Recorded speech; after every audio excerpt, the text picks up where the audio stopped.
Penindasan, perundungan, perisakan, atau pengintimidasian adalah penggunaan kekerasan, ancaman, atau paksaan untuk menyalahgunakan atau mengintimidasi orang lain.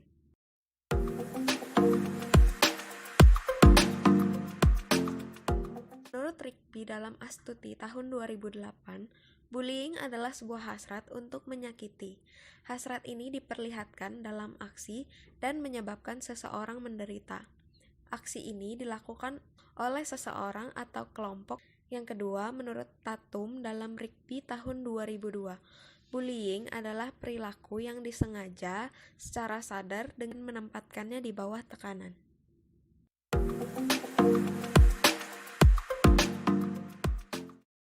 Yang pertama, ada bullying fisik. Tindakan penindasan dengan kontak secara fisik yang menimbulkan sakit secara fisik, luka, cedera, atau penderitaan fisik lainnya. Contohnya, memukul, menampar, atau menendang orang lain. Yang kedua, ada bullying psikologis. Tindakan penindasan yang menimbulkan trauma psikologis, ketakutan, depresi, kecemasan, atau stres. Jenis-jenis bullying. Yang pertama ada bullying secara verbal. Jenis aktivitas yang dilakukan pada bullying ini ialah berbentuk identitas nama, hinaan, cemooh, ejekan, kecaman, fitnah, serta pemberitahuan yang berwarna ajakan sensual ataupun hinaan sensual, intimidasi, mengirim surat ancaman, dan lain-lainnya. Bullying dalam tatanan verbal ialah salah satu jenis bullying yang sangat ringan. Melakukan bullying ini akan merupakan awal dari kepribadian bullying lainnya. Yang kedua, bullying secara fisik. Jenis bullying ini berbentuk memukul-mukul, menerjang, menabok, menjerat, mengerat, menggaruk, meludahi, serta mengacaukan barang, kepunyaan anak yang menyiksa. Bullying jenis ini ialah jenis bullying yang sangat tampak dan ringan dikenalkan. Yang berikutnya ada bullying elektronik.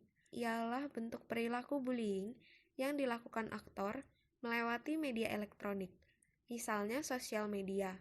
Bullying ini umumnya diarahkan untuk mengancam korban dengan coretan, gambar, serta video yang berupa menakut-nakuti. Yang berikutnya ada social bullying.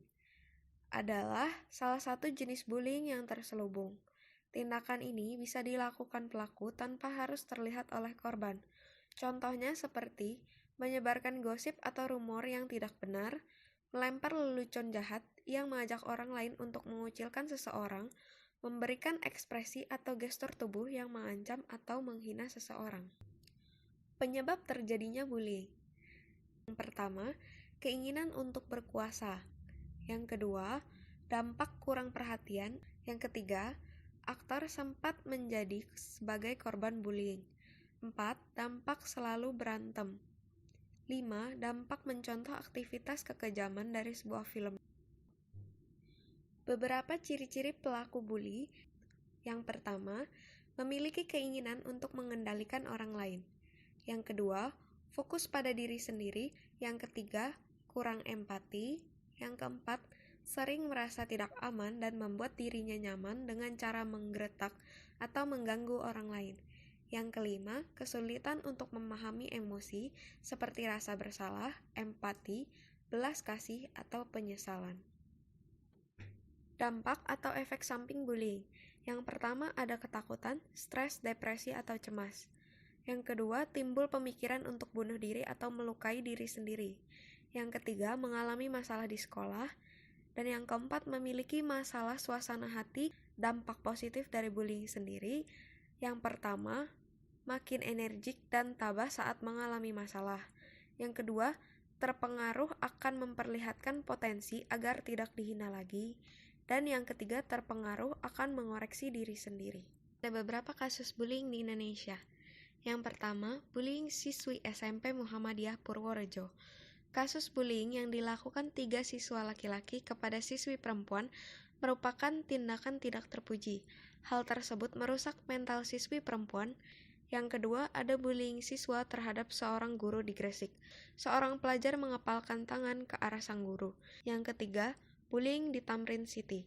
Kasus bullying yang dilakukan oleh siswa-siswi anak SMP di Tamrin City diduga berawal dari korban yang menggunakan kata-kata kasar yang mengacu pada nama seseorang, sehingga pelaku memanggil korban untuk bertemu dan akhirnya terjadi kekerasan yang dilakukan oleh pelaku.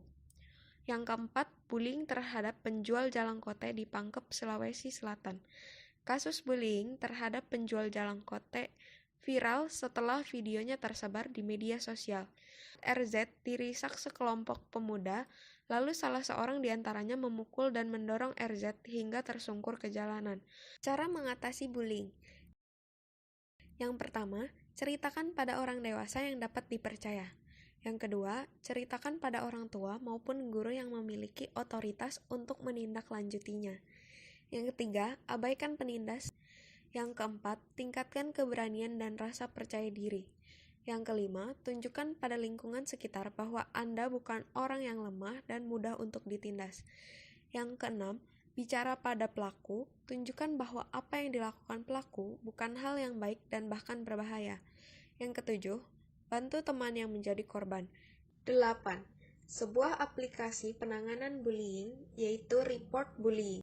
Sistem yang dirancang untuk mengatasi bullying dengan memiliki kemampuan filterisasi konten dari sosial media dan memiliki kemampuan reporting yang akan ditindaklanjuti ke psikolog bagi korban dan polisi bagi pelaku bullying. Juga orang tua dapat mengawasi penggunaan internet pada anak mereka.